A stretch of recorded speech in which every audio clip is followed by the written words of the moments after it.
Dicen que en 1959 Granada vivió una noche que jamás volvió a repetirse. Una noche en la que la mirada de una mujer desconocida paralizó a toda una ciudad. Una noche en la que un simple par de ojos, abiertos de manera antinatural, provocó un miedo tan profundo que muchos jamás volvieron a hablar de ello.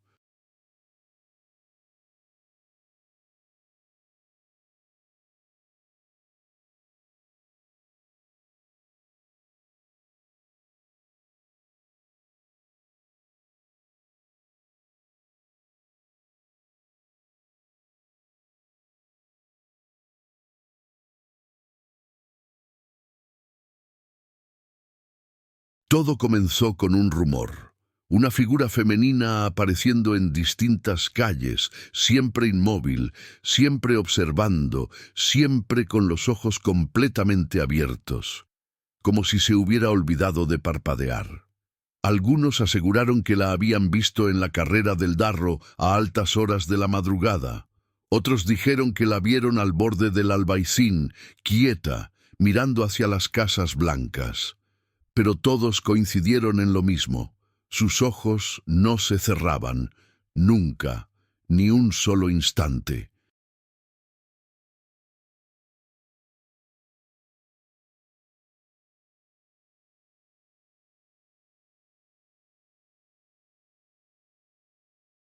Nadie lograba describir su rostro con claridad. A cada persona le parecía diferente. En algunos testimonios parecía joven, en otros vieja. En algunos tenía el cabello largo, en otros completamente calva. Pero había un detalle que jamás cambiaba. La mujer no parpadeaba, ni respiraba, ni se movía, pero siempre estaba más cerca cada vez que alguien la miraba. Aquella noche de 1959, Granada entera sintió que algo los observaba desde las esquinas más antiguas de la ciudad.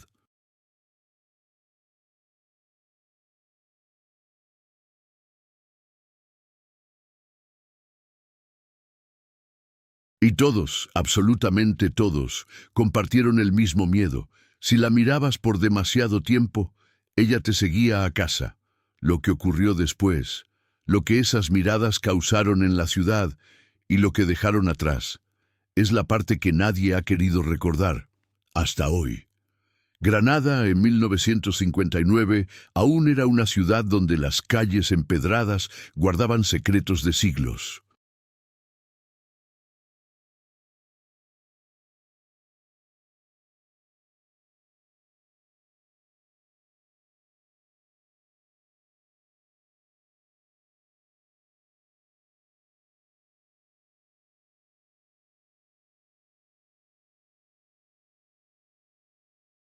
Las casas del Albaicín parecían inclinarse unas sobre otras, como si compartieran murmullos antiguos, y el aire frío que bajaba de Sierra Nevada recorría los callejones con una tranquilidad que hoy ya no existe. Pero aquella noche, esa noche de la que muchos ancianos todavía bajan la voz para hablar, algo cambió para siempre la manera en que Granada miraba la oscuridad.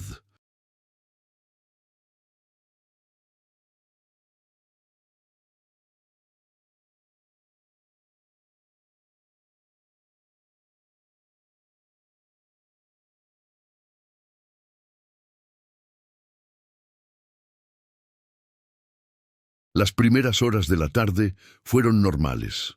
Vendedores cerrando puestos, vecinos saludándose, el último repique de campanas antes de que la ciudad cayera en silencio. Nada anunciaba lo que vendría, hasta que comenzaron los testimonios. Un hombre que regresaba del trabajo aseguró haber visto a una mujer completamente inmóvil junto al puente del Diablo, mirando hacia el río. Una anciana afirmó verla en la Plaza Nueva, bajo un farol que nunca titilaba, hasta esa noche.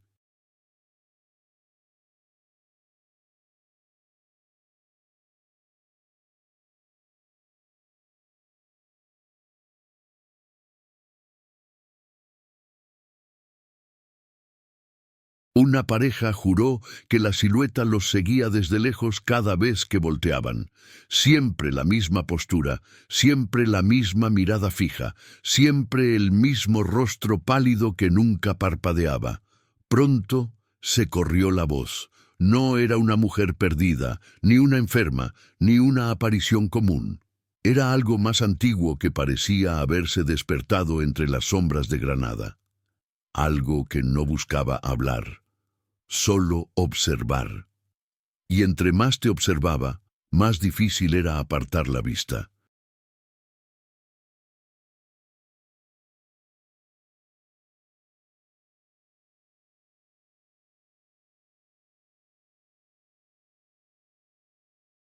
Los granadinos comenzaron a cerrar ventanas, a encender velas, a rezar, y aún así, algunos aseguraban que podían sentir esos ojos atravesando la madera de las puertas. Algo había llegado a la ciudad, algo que jamás debió ser visto, algo que nunca parpadeaba, ni cuando tú lo mirabas directamente. ¿Desde qué país y ciudad estás viendo esta historia? Déjalo en los comentarios para que más personas descubran este terror.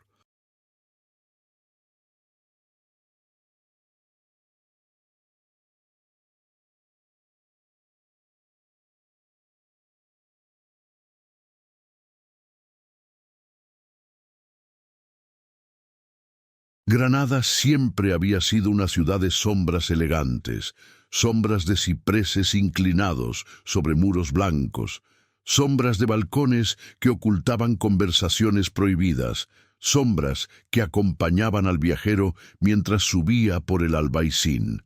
Pero en 1959 algo cambió en la forma en que esas sombras se estiraban al anochecer. Parecían atentas, parecían esperando.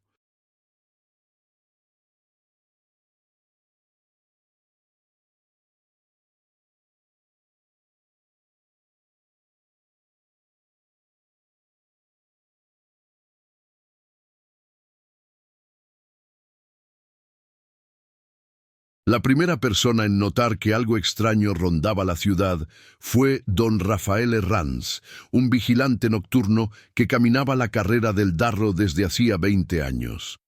Conocía cada piedra, cada voz, cada eco. A las 9 en punto, como siempre, inició su ronda, silbando una melodía para acompañarse, pero cuando llegó al Puente del Diablo, el silbido se le cortó. Había alguien de pie junto al barandal, una mujer. A simple vista parecía una figura normal.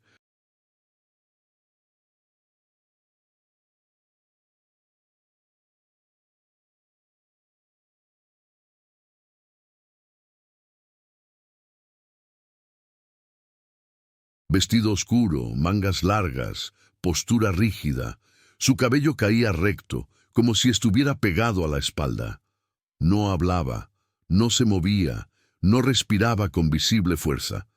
Pero lo primero que notó don Rafael fue esto: no parpadeaba. Los ojos de la mujer estaban completamente abiertos, demasiado abiertos, como si la piel alrededor hubiese sido estirada de más. Miraban hacia el agua del río, aunque su mirada parecía atravesarlo todo. Don Rafael carraspeó. «Buenas noches, señora».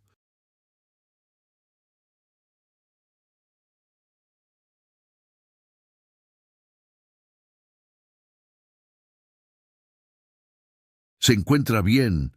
Ninguna respuesta, ningún gesto, ninguna respiración acelerada, solo aquellos ojos inmóviles.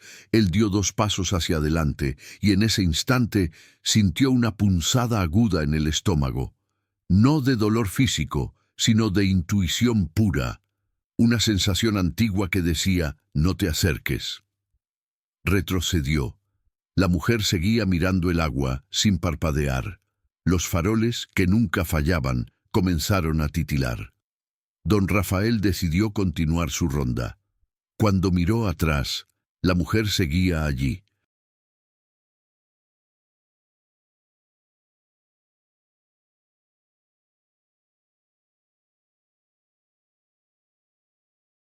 O eso creyó, porque al llegar a la esquina siguiente, ella estaba ahí también, de pie, a la misma distancia, con la misma mirada, con los mismos ojos inmóviles. Don Rafael sintió que la garganta se le secaba, se frotó los ojos pensando que estaba cansado. Cuando volvió a mirar, ella había desaparecido. La segunda persona que la vio esa noche fue doña Eulalia, una anciana que vivía sola en una casa pequeña del Albaicín, llena de plantas y santos.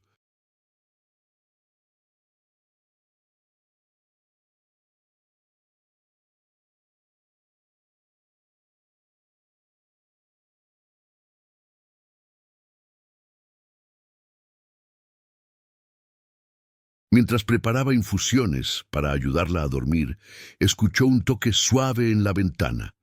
No era un golpe, era un roce, como si una uña arrastrara la superficie del vidrio. Doña Eulalia se acercó a la cortina, descorrió apenas 2 dedos y miró afuera, y allí estaba, la mujer, de pie frente a su ventana, quietísima, con la cabeza apenas inclinada hacia un lado, como si intentara observarla mejor, o como si esperara que Eulalia la mirara directamente.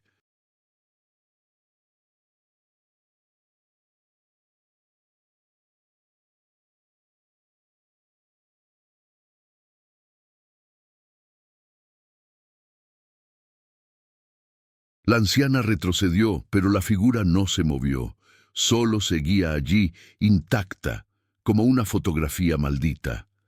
Eulalia cerró la cortina con brusquedad, encendió 2 velas y comenzó a rezar. Cuando reunió valor para volver a mirar, la mujer ya no estaba.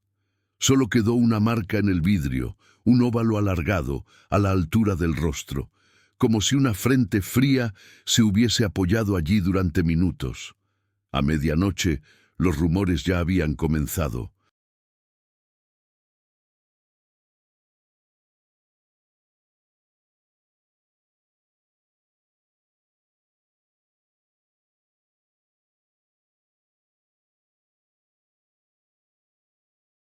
En la taberna de la Plaza Nueva, algunos vecinos murmuraban entre vasos de vino.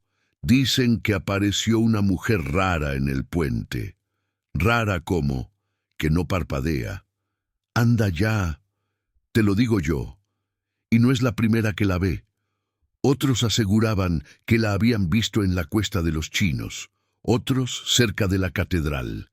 Pero todos, absolutamente todos, repetían el mismo detalle. Los ojos, esos ojos que nunca cerraban. A la 1 de la madrugada, Granada estaba inquieta.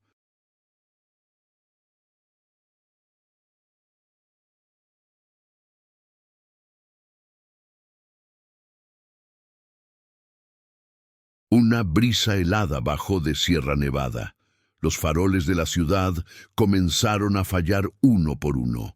El silencio se hizo demasiado profundo. Y fue entonces cuando apareció el tercer testigo, Ignacio Marín, estudiante de arquitectura, quien regresaba tarde a casa tras estudiar con un amigo.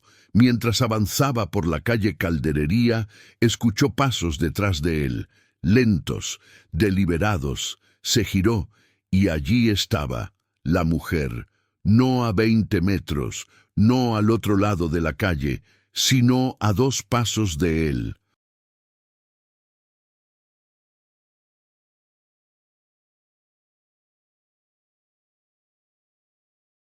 Ignacio retrocedió de golpe.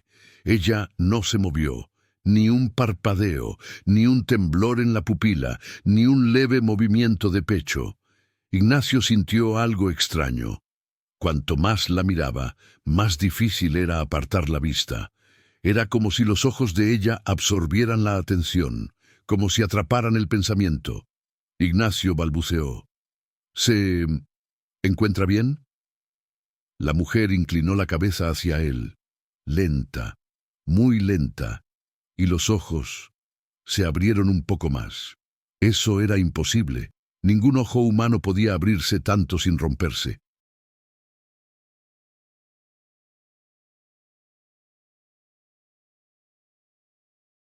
Ignacio retrocedió 2 pasos, tropezó con un cubo de basura.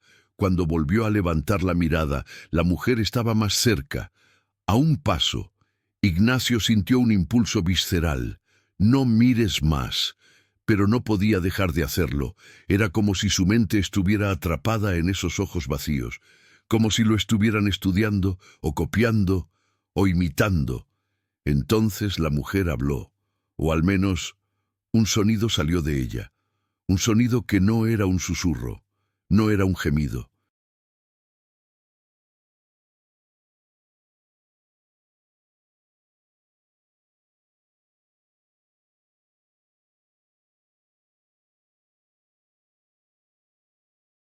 Era un crujido, como el sonido de una silla vieja al romperse.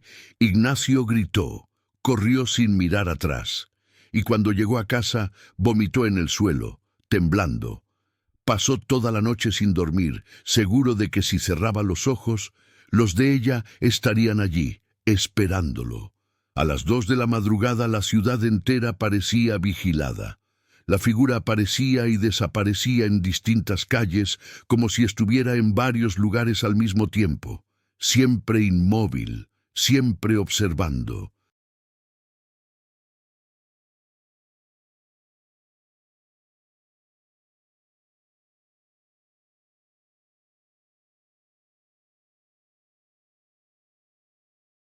Un niño juró verla desde su ventana, en el tejado de enfrente.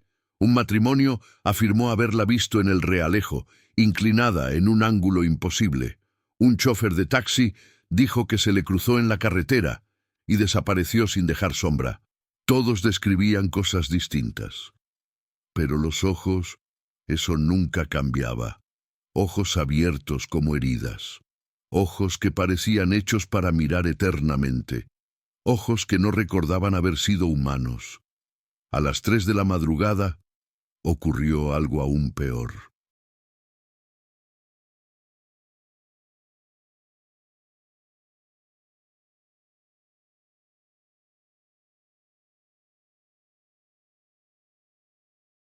Un grupo de vecinos del Albaicín, alarmados por los rumores, decidió salir juntos a buscarla. Eran 5 hombres, hombres valientes, acostumbrados a la noche. Subieron con linternas hasta la placeta de San Miguel. Nada. Silencio. Luego bajaron la cuesta. Nada. Solo viento. Pero cuando llegaron a la altura de una fuente vieja, una de las linternas cayó al suelo. Estaba temblando en la mano de su dueño. Los hombres levantaron la vista, y allí estaba la mujer, apenas a 5 metros, quietísima.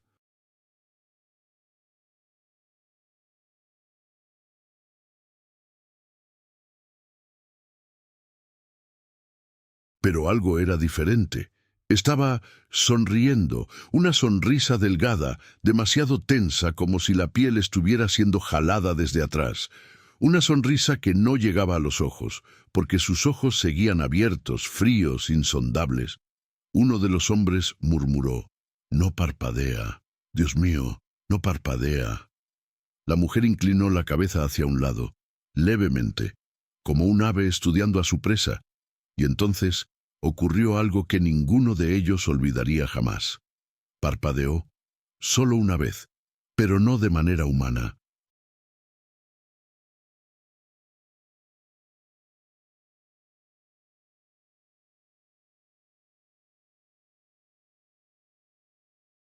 El parpadeo fue vertical, de arriba hacia abajo, como el cierre de una puerta. Los hombres corrieron colina abajo, tropezando entre ellos. Uno cayó, otro rezaba entre dientes, otro gritaba que ella venía detrás. Cuando llegaron a la plaza más iluminada, se dieron cuenta de algo aún peor. Uno de ellos había desaparecido. A las 4 de la madrugada, Granada dejó de ser ciudad. Se convirtió en un lugar observado. Ventanas cerradas, luces apagadas, puertas atrancadas.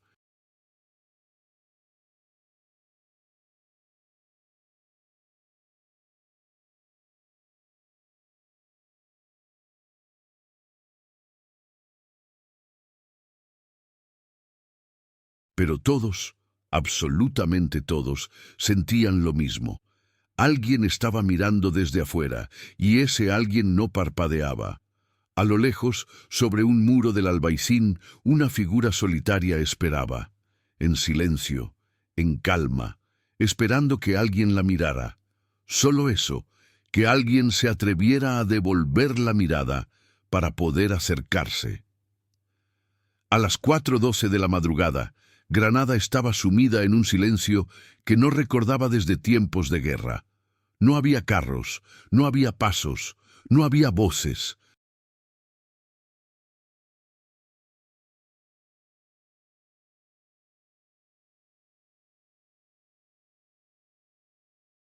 Solo el viento débil bajando desde la Alhambra, un viento frío que parecía no empujar el aire, sino arrastrarlo, como si algo lo estuviera succionando suavemente. Dentro de las casas, la gente intentaba mantenerse despierta. A nadie le daba confianza cerrar los ojos. No después de las historias que corrían de ventana en ventana, la mujer apareció en la cuesta del Chapís. La vi en la calle Elvira, mirando la pared. Yo la vi en la catedral, detrás de una columna.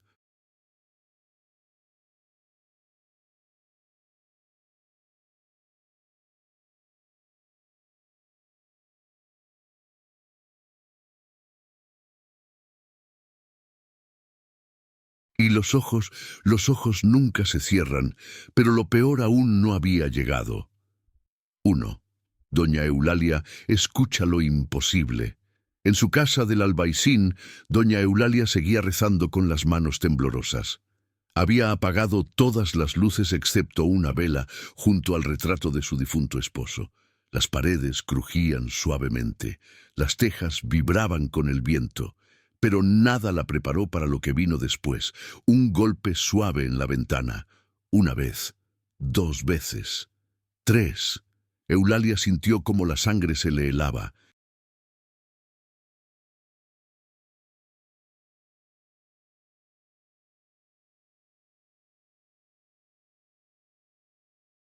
Sabía que no debía mirar, sabía que la mujer, si es que podía llamársele así, no era un ser humano que necesitara ayuda. Pero la curiosidad es peligrosa, incluso en los ancianos. Se acercó lentamente, con el rosario apretado entre los dedos. Levantó la cortina apenas 1 centímetro y vio algo que la hizo retroceder tan rápido que cayó al suelo. Un ojo, un solo ojo, a la altura exacta de la ventana, no el rostro completo.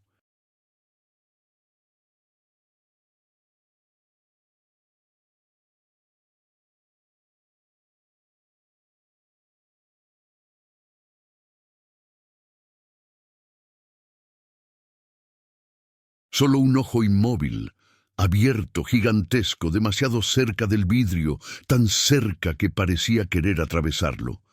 Pero lo peor no fue eso, fue que el ojo se movió, sin parpadear, siguiendo el movimiento de Eulalia por la habitación, como si la ventana fuese una pantalla, como si el ojo estuviera observando desde otro lado, como si algo estuviera pegado al cristal, mirando hacia adentro. Eulalia gritó, corrió hacia su habitación y cerró la puerta. El ojo siguió ahí por largos minutos.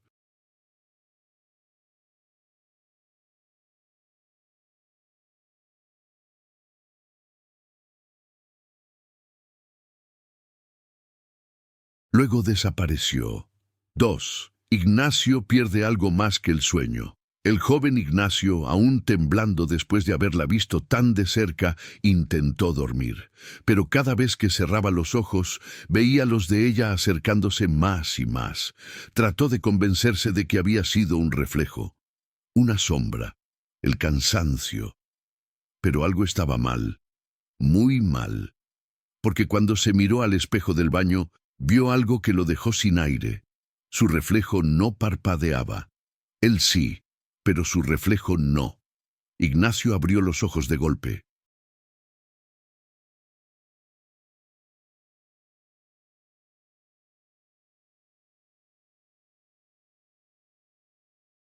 Se frotó la cara, se acercó más al espejo.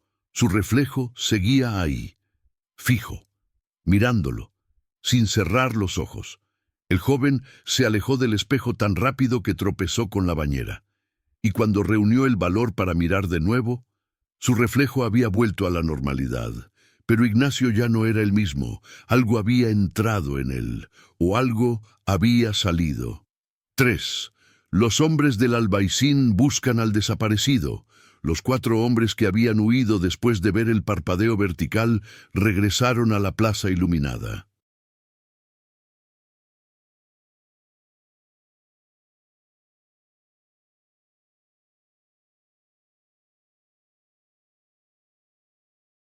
Estaban pálidos, sudaban frío, miraban a los lados constantemente. ¿Dónde está Tomás?, preguntó uno. Estaba detrás de nosotros. No puede haberse perdido así. Tenemos que buscarlo. Con linternas en mano, regresaron colina arriba, llamando a su amigo. Tomás, respóndenos. No te escondas, coño. El eco rebotaba entre las paredes antiguas. Nadie respondió. En la fuente donde la habían visto, la linterna de Tomás yacía en el suelo, encendida.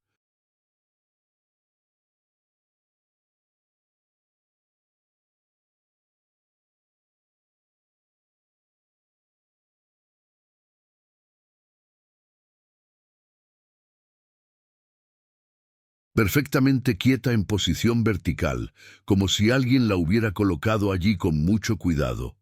Pero no había rastro de él, solo una marca en el suelo, una huella, no humana, una huella larga, angosta, como si algo sin forma definida hubiese apoyado un pedazo de su cuerpo para arrastrarse hacia otro lado.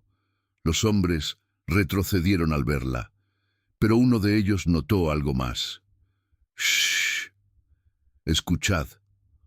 Un sonido, lejano, repetitivo, como si alguien estuviera golpeando suavemente una pared.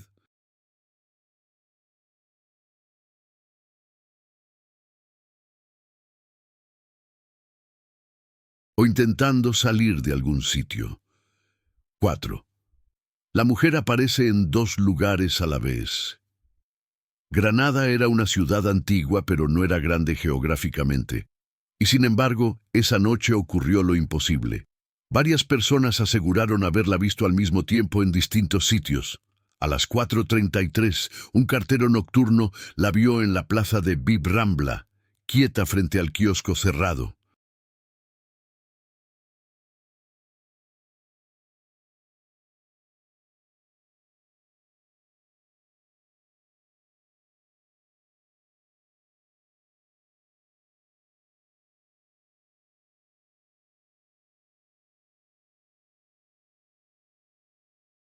A las 4:34, una mujer que regresaba del trabajo la vio en la Cuesta Gómez, mirando una puerta como si esperara que alguien la abriera.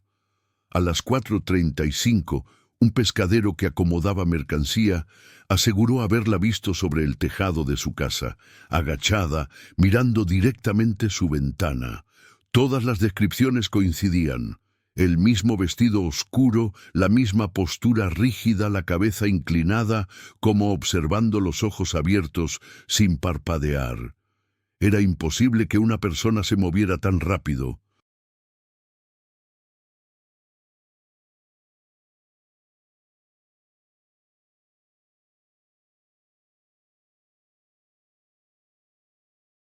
A menos que no fuera una persona. 5. La mujer finalmente parpadea, pero no hacia abajo. En la calle San José, 2 hermanas, Carmen y Lucía, estaban esperando a su padre, que regresaba del turno de madrugada. Las niñas estaban asustadas, pero su padre siempre decía que las calles de Granada eran seguras, pero esa noche no lo eran. Mientras Carmen asomaba por la ventana, vio una silueta al fondo de la calle. Lucía, mira, la figura estaba allí, la mujer, inmóvil, mirando hacia su casa.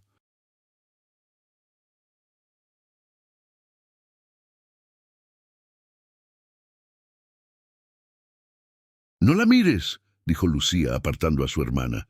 No la mires. Pero era tarde. Carmen no logró apartar la vista. Lucía. ¿Qué? Creo que me está mirando a mí. Lucía tragó saliva. Ella también la veía. Pero entonces notó algo extraño. La mujer no parpadeaba, pero sus pupilas sí se movían, no hacia los lados, no hacia arriba, sino hacia las niñas, como si pudiera verlas a través de la distancia o a través de la pared. De pronto, la mujer parpadeó.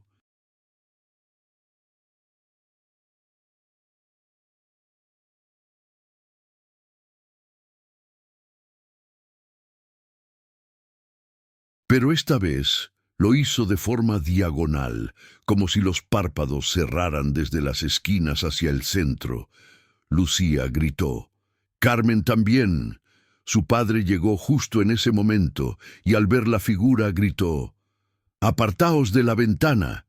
Pero cuando volvió a mirar hacia la calle, la mujer estaba más cerca, sin haber dado un solo paso.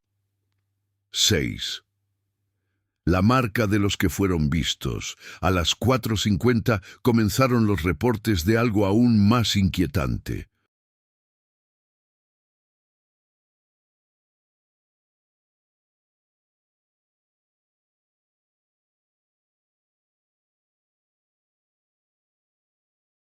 Las personas que afirmaban haberla visto de cerca empezaban a sentir ardor en los ojos, como si hubieran mirado una luz demasiado fuerte. Doña Eulalia sentía escozor. Ignacio no podía dejar de lagrimear. Y uno de los hombres del albaicín dijo que veía sombras moviéndose cada vez que parpadeaba, pero pronto notaron algo peor.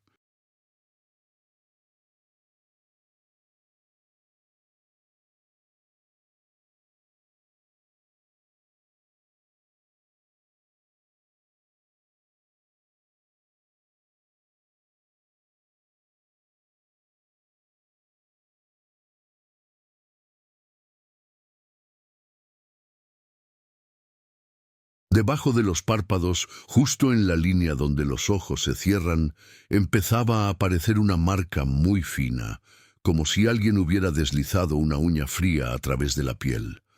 Una marca que antes no estaba allí.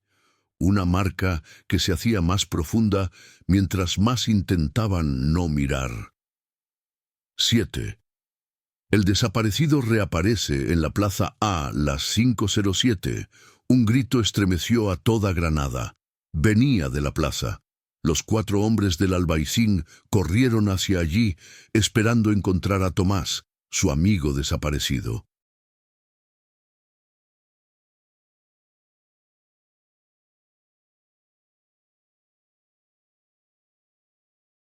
Lo encontraron, pero algo estaba muy mal. Tomás estaba de pie, en mitad de la plaza, completamente quieto, como una estatua, como si alguien lo hubiera colocado allí. Sus ojos estaban abiertos, demasiado abiertos, y no parpadeaban. Uno de los hombres corrió hacia él. «Tomás, hermano, dinos algo».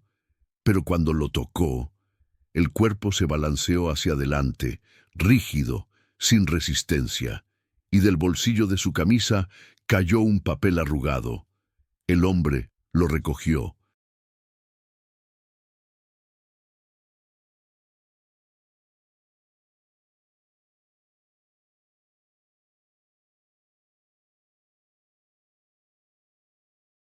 Había solo 3 palabras escritas. Ella me vio. En ese instante todas las farolas de la plaza se apagaron, y alguien, o algo, respiró cerca, muy cerca, demasiado cerca. A las 5:10, Granada entera entendió lo que realmente estaba ocurriendo. La mujer no buscaba ser vista, buscaba ver, coleccionar miradas, robar la capacidad de parpadear, y ya había elegido quiénes serían los siguientes.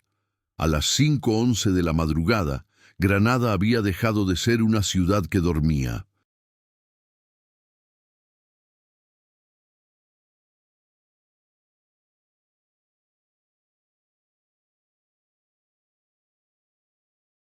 Ahora era una ciudad que observaba o era observada.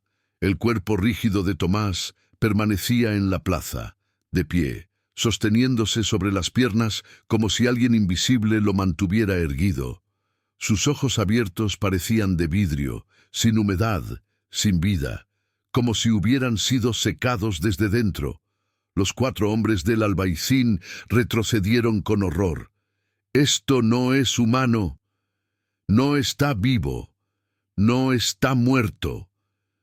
No nos está mirando, ¿verdad?».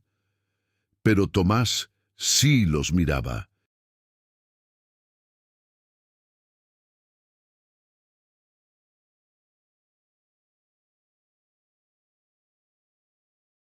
No movía la cabeza, ni la expresión, ni los músculos, pero sus pupilas se movían lentamente, siguiendo el movimiento de cada uno, como si estudiara, como si analizara, como si aprendiera a imitarlos.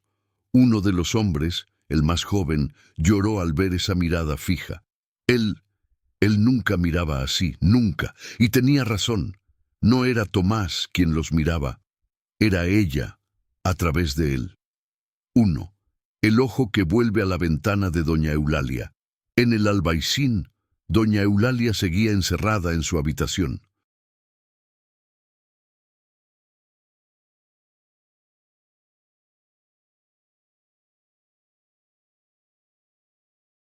El corazón le latía tan fuerte que parecía un tambor en su pecho. La marca debajo de sus párpados ardía cada vez más, como si algo estuviera presionando desde adentro. De pronto, escuchó un sonido seco en la ventana del salón. Toc, toc, toc. Eulalia tembló. No quería mirar, no debía mirar, pero el golpe se repetía, regular, suave, persistente. Toc, toc, toc. Finalmente arriesgó un susurro al aire. «Vete, no eres bienvenida». El golpe cesó. Por un instante creyó que la mujer se había ido.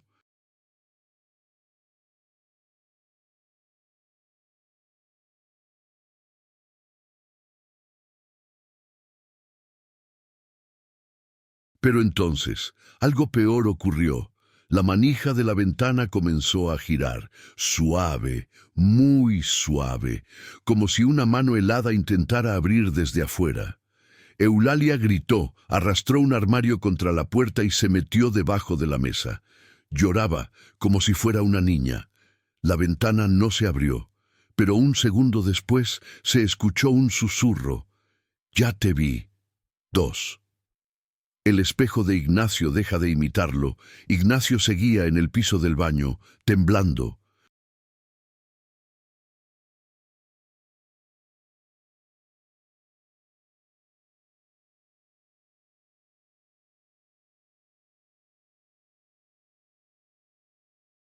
La imagen de su reflejo sin parpadear lo perseguía como un fantasma. Se obligó a levantarse. Tenía que salir de la casa. Tenía que encontrar a alguien. Caminó por el pasillo lentamente. Cuando llegó al espejo otra vez, se detuvo. Su reflejo estaba ahí. Pero Ignacio aún no había llegado frente al espejo.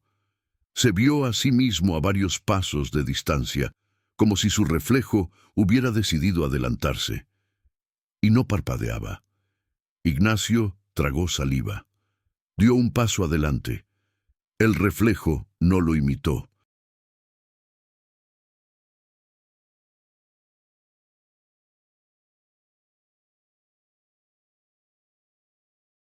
Dio 2 pasos más. El reflejo seguía quieto. Ignacio levantó la mano derecha, el reflejo levantó la izquierda, al revés, como un espejo haría. Pero entonces el reflejo sonrió, una sonrisa mínima, delgada, antinatural. Ignacio retrocedió con un grito desgarrador. La luz del baño parpadeó, y por un instante vio una silueta femenina detrás de su reflejo. Alta, inmóvil, con los ojos demasiado abiertos. Ignacio huyó de la casa sin mirar atrás. 3.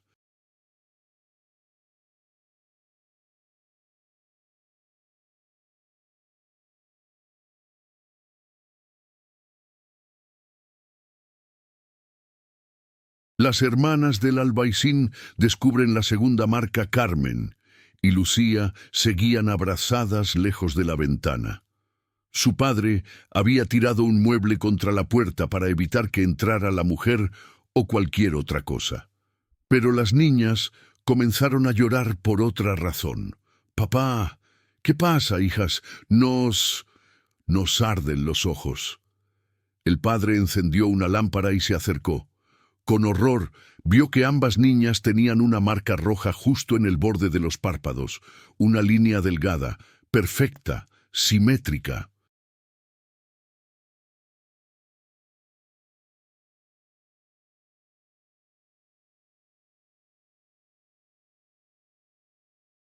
Como un rasguño hecho con una aguja. Pero entonces Carmen dijo algo que heló la sangre del padre. Papá, ¿qué? Siento que alguien intenta abrir mis ojos. Desde adentro. Lucía lloró. Yo también. Siento dedos. El padre apretó a las niñas y comenzó a gritar pidiendo ayuda, pero nadie respondió. Las casas estaban cerradas. Todos temían abrir la puerta, porque todos escuchaban los mismos golpes en sus ventanas y los mismos susurros. Ya te vi. Ahora mírame tú. 4.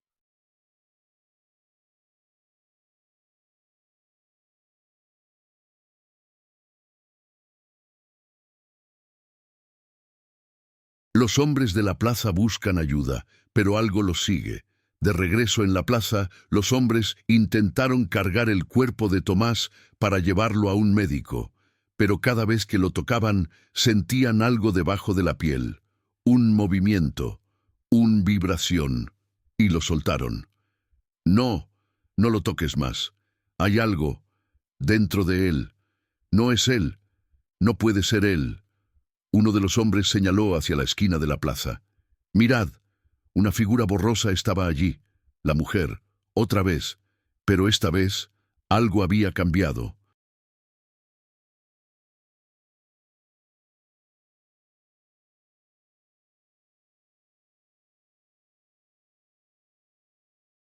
Su rostro ya no era firme, goteaba, como si su piel fuera cera derritiéndose lentamente, cayendo por su cuello, dejando expuesto un rostro incompleto debajo, sin facciones definidas, solo formas abiertas, líquidas, y los ojos seguían fijos, abiertos, temblando. La mujer dio un paso, pero no movió las piernas, simplemente apareció más cerca, como si la distancia no existiera.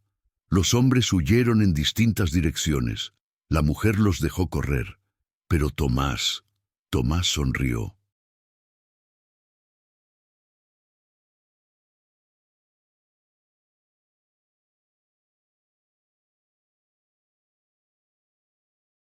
Por primera vez desde que lo habían encontrado.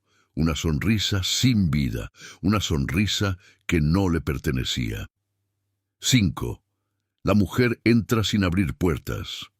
A las 5:18 ocurrió algo que nadie vio con claridad, porque no había nada que ver, solo sentir. En decenas de casas, las personas comenzaron a sentir un frío súbito en la nuca, un aire muerto, un aliento sin dueño.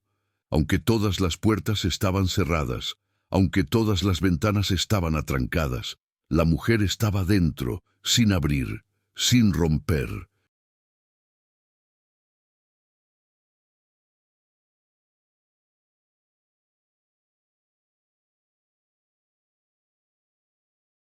Sin entrar, simplemente aparecía. Un hombre en la calle Zacatín sintió que su esposa se acostaba a su lado. Se giró para abrazarla, pero ella estaba aún de pie, al otro lado de la habitación. Lo que estaba en su cama era otra cosa, una figura con el mismo tamaño, pero completamente inmóvil, con los ojos abiertos bajo la sábana. La mujer del Realejo que se refugiaba en el armario juró escuchar respiración detrás de ella. Al encender la linterna, no vio nada.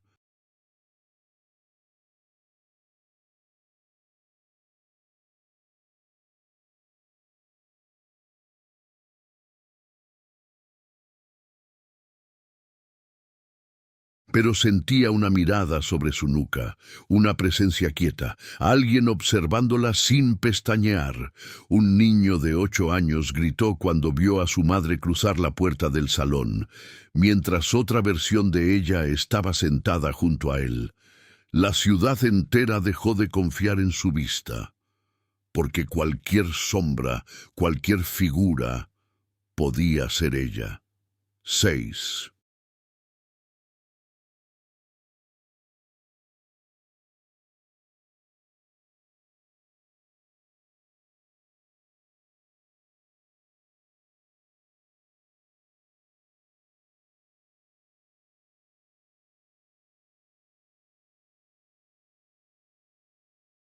Ignacio descubre la verdad en la calle Ignacio, corriendo por calles empedradas, jadeando, intentando entender lo que había visto en su casa. Se topó con un grupo de vecinos que también huían. ¿Dónde vais?, preguntó. Ella está dentro de las casas. ¿Dentro? ¿Cómo? No sabemos, pero aparece detrás de ti, aunque estés solo. Ignacio sintió un escalofrío. ¿Y qué quiere? No lo sabemos. Pero cuando te mira, dejas de ser tú. Una anciana del grupo levantó la vista y señaló un balcón.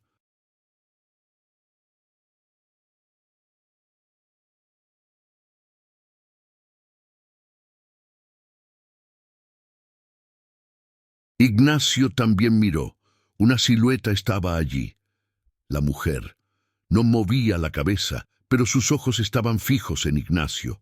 Ignacio intentó correr, pero cada paso que daba, ella estaba más cerca, en una esquina, en un balcón, en un espejo, en una ventana, en la fachada de una tienda, en el reflejo de un charco, siempre allí, sin acercarse, sin moverse, solo estar, hasta que Ignacio finalmente entendió. No estaba siguiéndolo, lo estaba copiando, cada gesto, cada movimiento, cada expresión, cada marca.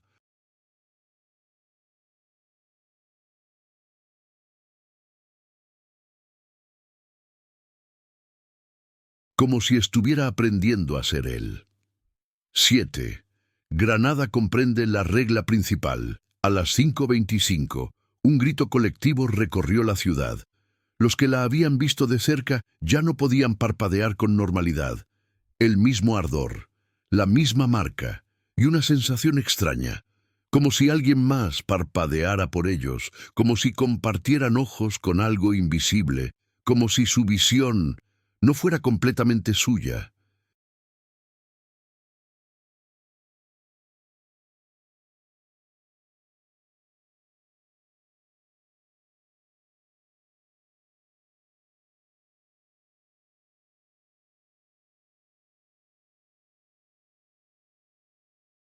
Granada, entera, entendió al mismo tiempo la regla que nadie había dicho. Ella no parpadea, porque usa los ojos de los demás. Y esa noche había muchos ojos disponibles, demasiados. A las 5:29 de la madrugada, faltando un minuto para lo que debería haber sido la primera luz del día, Granada descubrió la última fase. La mujer no quería solo mirar, no quería solo asustar, quería entrar y había elegido a los que no podían dejar de verla.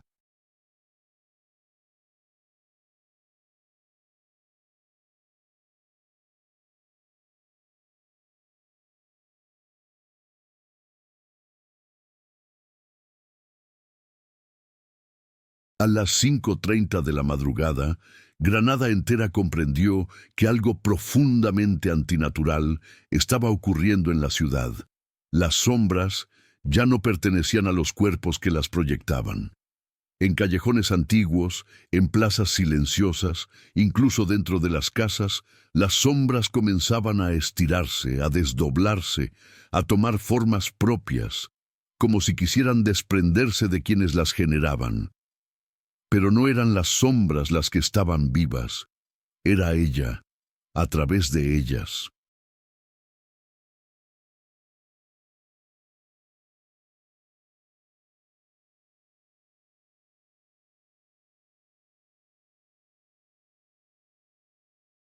a través de cada persona que la había visto, a través de cada ojo que había capturado, a través de cada reflejo que había imitado. La ciudad estaba plagada de ecos de la misma figura, repartida en pedazos que se movían con lógica incomprensible, y ahora estaban comenzando a reunirse. 1. Tomás intenta parpadear y falla. En la plaza, el cuerpo rígido de Tomás finalmente dio señales de vida. No porque respirara, no porque hablara, no porque intentara moverse,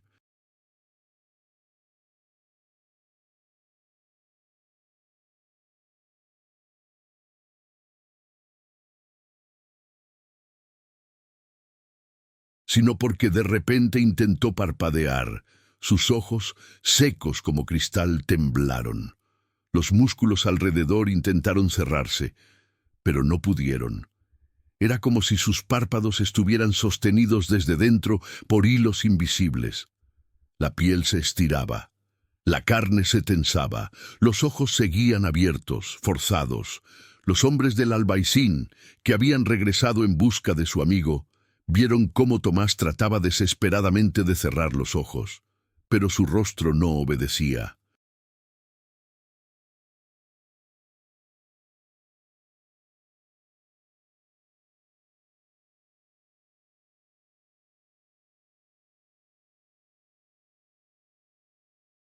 Y entonces desde su garganta salió una voz que no era la suya. Yo todavía veo. Los hombres retrocedieron horrorizados. Tomás volvió a intentar parpadear, y esta vez uno de sus párpados se movió, 1 milímetro, pero no hacia abajo, hacia un costado, como si su ojo intentara cerrarse en la dirección equivocada. Los hombres gritaron, retrocedieron, y en ese instante la sombra de Tomás se alargó detrás de él, hasta tocar los pies de los hombres que lo observaban. 2.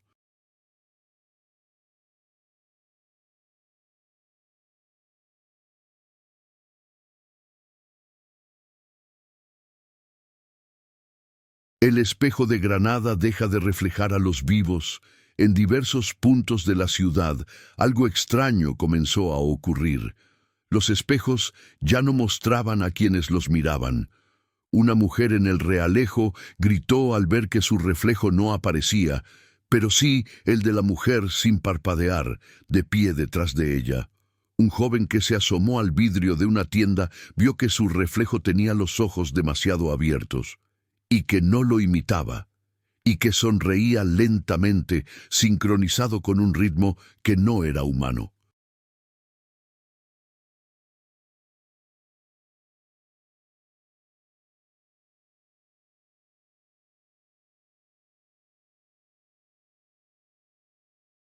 En una barbería, los espejos comenzaron a empañarse solos, dibujando una forma ovalada, un rostro incompleto, y debajo, dos ojos abiertos, desproporcionados. Un barbero que intentó huir vio que, por un instante, su sombra estaba mirándolo desde el suelo, y cuando parpadeó, lo que lo miraba ya no era su sombra, era ella, inclinada, sin moverse, esperando. 3. Doña Eulalia escucha la segunda frase a las 5:32. Doña Eulalia seguía escondida bajo la mesa, abrazando el rosario contra su pecho.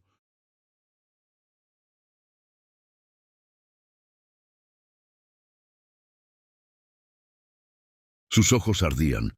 La marca bajo sus párpados era más profunda. Su visión comenzaba a nublarse por el dolor. La casa estaba en silencio, demasiado silencio. Entonces escuchó algo, un suspiro. Dentro de la habitación, la anciana sintió un escalofrío subirle por la columna. El susurro vino de detrás de ella. No cierres los ojos, o entraré. Eulalia gritó. La vela se apagó, y algo en medio de la oscuridad abrió los ojos, demasiado cerca de ella. 4.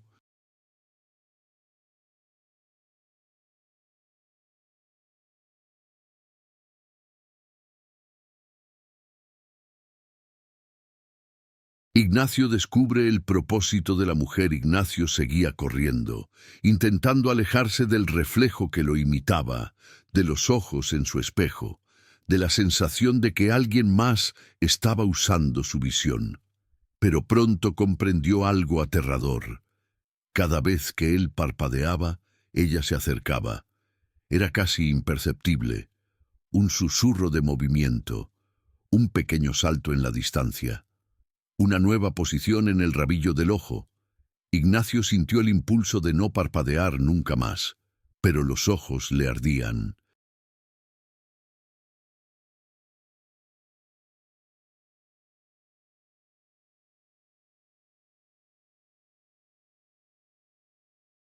Lloraban, necesitaban humedad. Cuando finalmente parpadeó, ella estaba allí, justo delante de él, su rostro a centímetros, sus ojos inmóviles, su boca apenas entreabierta, como si imitara la respiración humana.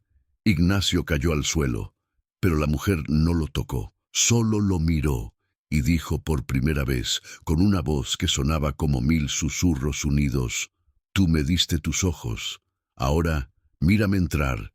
Ignacio gritó. La mujer inclinó la cabeza y algo detrás de sus pupilas se movió.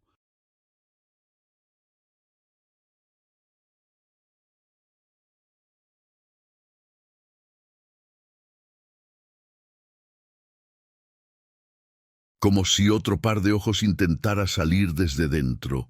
5. Las hermanas sufren el segundo efecto. En la casa del albaicín, Carmen y Lucía lloraban en brazos de su padre.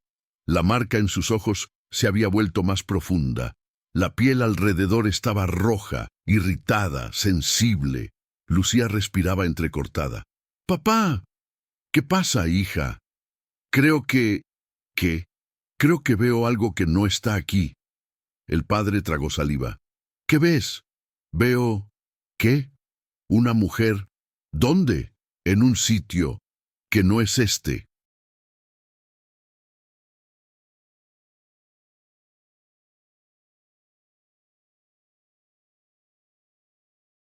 Carmen dijo: «Yo también». Las niñas no estaban describiendo una visión, no estaban viendo la casa, estaban viendo lo que veía la entidad. La mujer estaba compartiendo su vista con ellas, usándolas como espejos, viendo a través de sus ojos. El padre gritó pidiendo ayuda, pero nadie lo escuchó. 6. Granada reconoce el patrón. A las 5:40, la ciudad descubrió lo más terrible. Ella no buscaba ser vista, buscaba que la vieran, para abrir los ojos desde el interior de cada persona. Era un contagio.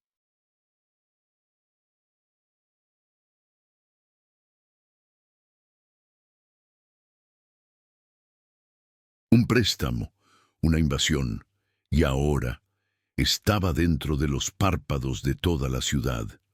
7. La mujer se muestra por completo. En la Plaza Nueva, decenas de personas que habían salido corriendo de sus casas se encontraron de frente con la entidad. Pero esta vez no era una sola figura. Eran muchas, docenas, cientos, copias imperfectas, sombras con ojos, rostros sin boca, cuerpos de mujer sin articulaciones, versiones de la figura original caminando en silencio con paso deslizante.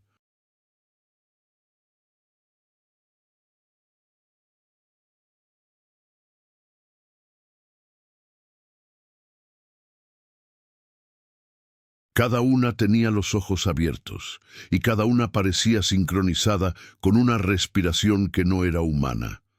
Las pupilas se movían en conjunto, a la vez, como si todas compartieran una misma conciencia. Una de las figuras se adelantó y habló. «Ya estáis listos, ahora cerrad los ojos y dejadme entrar». A las 5:44, Granada dejó de ser dueña de su propia mirada. La ciudad entera sintió el impulso incontrolable de parpadear al mismo tiempo. Y fue entonces cuando ella dio el siguiente paso.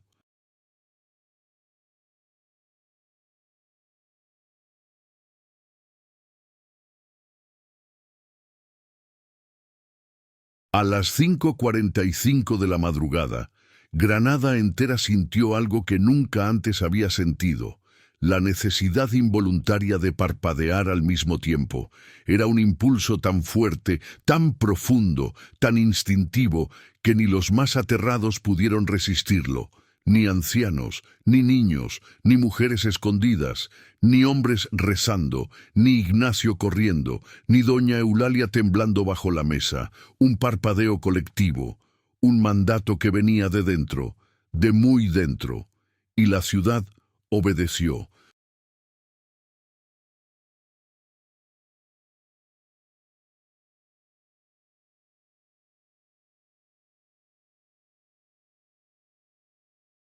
Por un segundo, un solo segundo, todos cerraron los ojos a la vez. Ese segundo fue suficiente, porque ese era el espacio exacto que ella esperaba. 1. El parpadeo que abrió la puerta. Cuando los habitantes abrieron los ojos de nuevo, Granada había cambiado.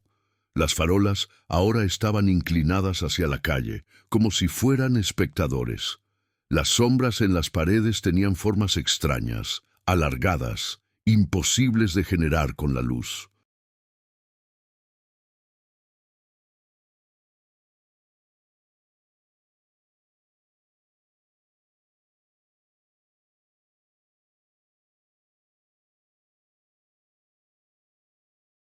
Los espejos ya no reflejaban habitaciones, sino pasillos interminables que no pertenecían a ninguna casa. Y la mujer ya no estaba en una sola parte, estaba en todas. Las copias que habían llenado la Plaza Nueva comenzaron a deshacerse, desmoronándose como figuras hechas de papel mojado. Sus cuerpos caían al suelo sin sonido, sin peso, como si nunca hubieran sido sólidos. Y de cada copia deshecha, algo oscuro salió arrastrándose hacia las calles. Un humo espeso, un par de ojos flotantes.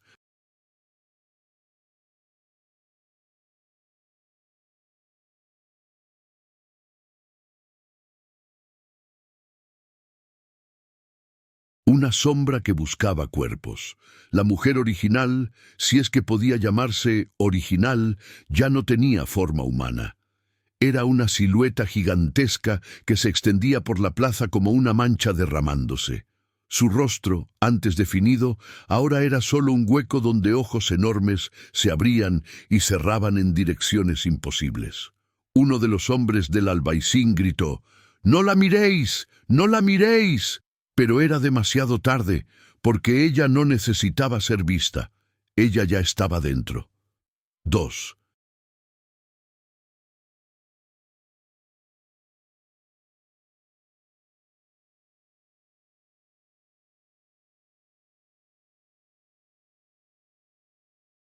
Tomás deja de ser Tomás. El cuerpo de Tomás, rígido, inmóvil, comenzó a inclinarse hacia atrás, como si algo lo empujara desde dentro.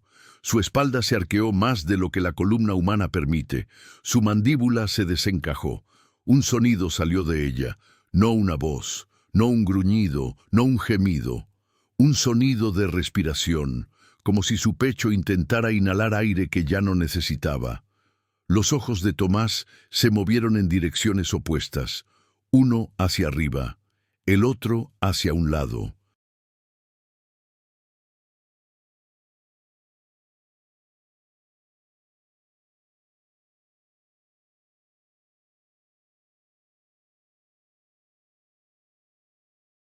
Como si cada ojo obedeciera a una conciencia distinta.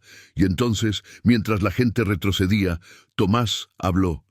Ella ya está mirando desde aquí. Se llevó dos dedos temblorosos al párpado, los introdujo debajo de la piel y tiró. Pero no para sacarse el ojo, sino para abrirlo más y más, hasta que la piel crujió. La gente huyó gritando. Tomás quedó allí, con los ojos abiertos como heridas, mirando sin ver, o viendo demasiado. 3.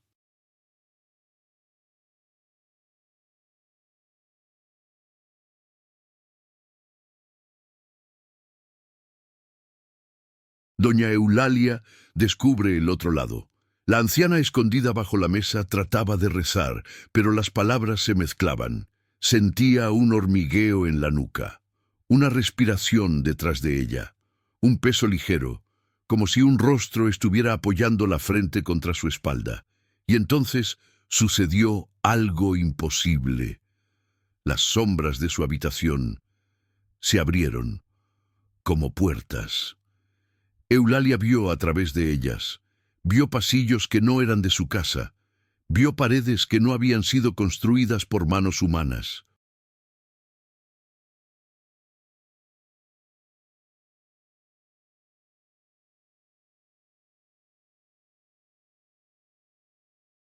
Vio miles de ojos flotando en un espacio inmenso, como estrellas en un cielo negro, todos parpadeando en secuencia. No eran ojos de personas, eran ojos de la entidad. Eulalia gritó cuando una mano delgada salió de la sombra y rozó su mejilla. Una mano fría, una mano sin huesos. Escuchó un susurro. «Estoy detrás de todo lo que miras». Eulalia se desmayó. 4. Ignacio corre hacia la única luz. Ignacio, desesperado, corría hacia la catedral que seguía iluminada por una última vela en el altar.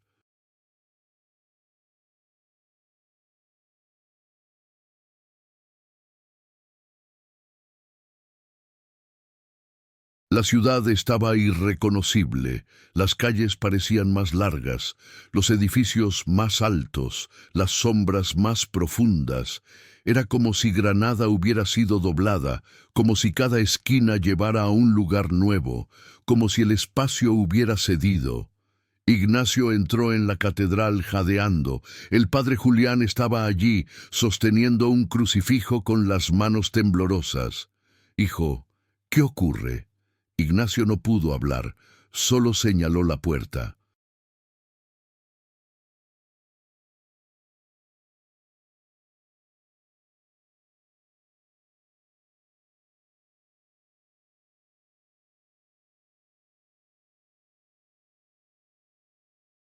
La catedral comenzó a llenarse de sombras que entraban sin abrir las puertas, sin romper ventanas. Solo aparecían. Ignacio gritó: «¡No parpadeéis! ¡No parpadeéis!». Pero el padre Julián ya estaba parpadeando demasiado rápido. «Hijo, yo, yo la veo dentro de mis ojos». Y el sacerdote cayó al suelo, inmóvil, con la mirada perdida. Ignacio retrocedió hacia el altar, donde la vela aún ardía, pero la luz comenzó a inclinarse hacia un lado, como si la oscuridad la estuviera chupando.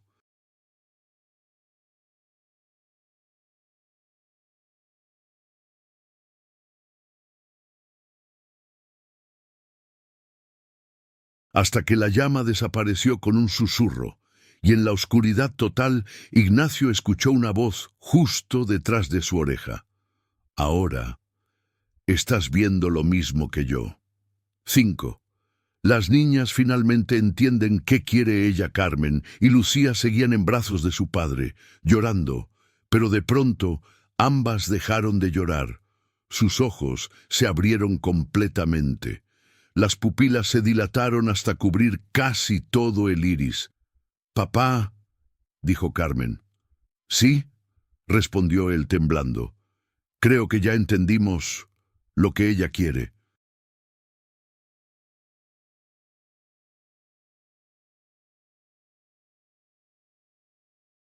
Lucía asintió con una voz que no parecía la suya. «Quiere entrar por donde miramos». El padre se estremeció. «¿Qué significa eso?» «Significa», dijo Carmen, «que cada vez que parpadeamos, le abrimos la puerta». El padre las abrazó con fuerza, pero las niñas no reaccionaron. Solo miraban hacia la ventana. Miraban algo que él no podía ver. Miraban a alguien que estaba afuera, y sus labios se abrieron al mismo tiempo para decir: «Ya viene». 6.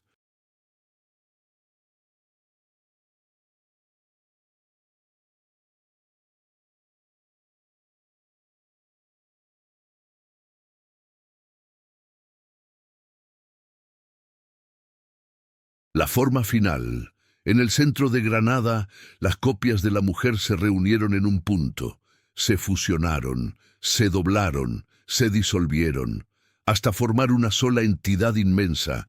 Ya no era una mujer, era un árbol de sombras, un cuerpo hecho de miradas robadas, una criatura con cientos de ojos en lugares incorrectos, y todos parpadeaban en ritmos extraños, algunos verticales, algunos diagonales, algunos desde adentro hacia afuera.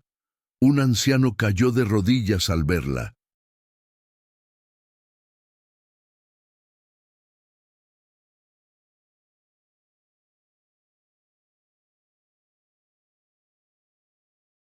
Eso, eso no puede existir. La entidad habló con todas las bocas que había copiado. Abandonad vuestros ojos, yo veré por vosotros, yo seré vuestra mirada. Y entonces los ojos de todos en la plaza se voltearon hacia arriba. Todos, sin excepción, como si alguien hubiera metido la mano en sus cráneos y les hubiera movido los globos oculares desde dentro.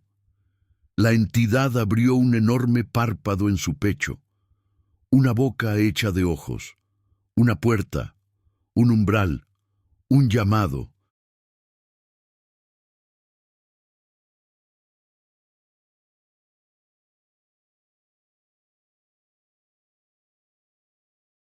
Y la ciudad sintió que estaba siendo absorbida, literalmente arrastrada hacia ella. 7. El amanecer que no llegó, aún a las 5:59, cuando la oscuridad era casi total y las calles parecían doblarse hacia un único punto donde la entidad esperaba. Un sonido quebró la escena.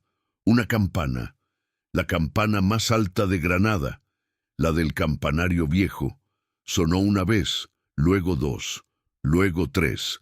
Las sombras retrocedieron. La entidad se retorció. Los ojos parpadearon descoordinados.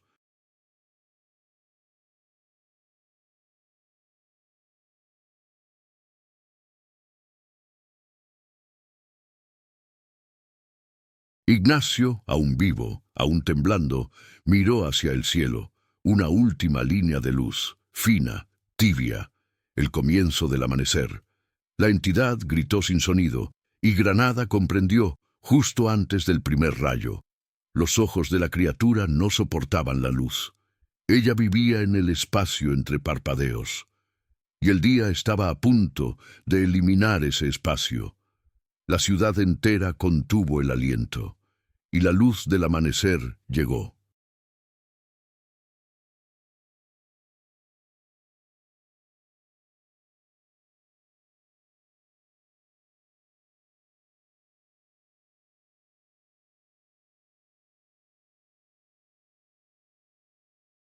Cuando el primer rayo de sol atravesó las nubes sobre Granada, la ciudad entera sintió que algo se desgarraba, como si una membrana invisible que envolvía las calles se rompiera al contacto con la luz. El eco de la criatura, ese monstruo hecho de miradas robadas, se disolvió en un grito silencioso que sólo algunos escucharon, un sonido que no provenía del aire, sino del interior de sus propios ojos. Las sombras volvieron a ser sombras. Los espejos reflejaron habitaciones normales.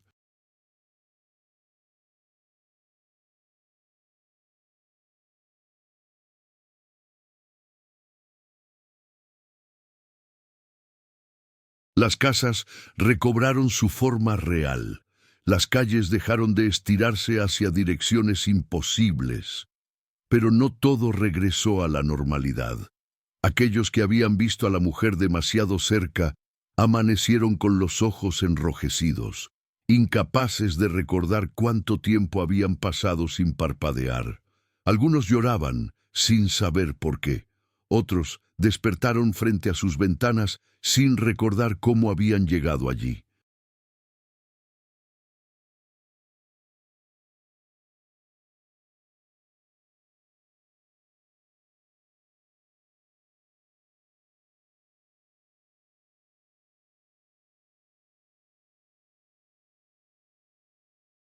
Ignacio apareció en la escalinata de la catedral, arrodillado, con la mirada perdida hacia la luz.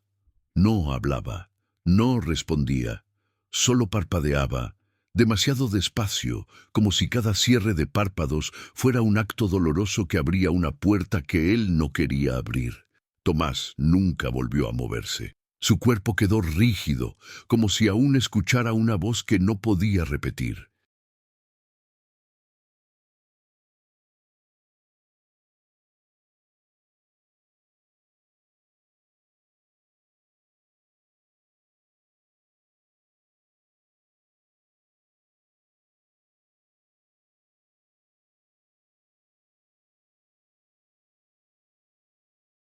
Y en el Albaicín, las hermanas Carmen y Lucía pasaron todo el día mirando por la ventana, sin reaccionar a los llamados de su padre. Cuando éste les preguntó qué estaban esperando, ellas respondieron, en un susurro, cuando vuelva la noche, ella intentará entrar otra vez. Granada trató de olvidar aquella madrugada, calló lo ocurrido, lo escondió bajo supersticiones, chismes, mentiras piadosas.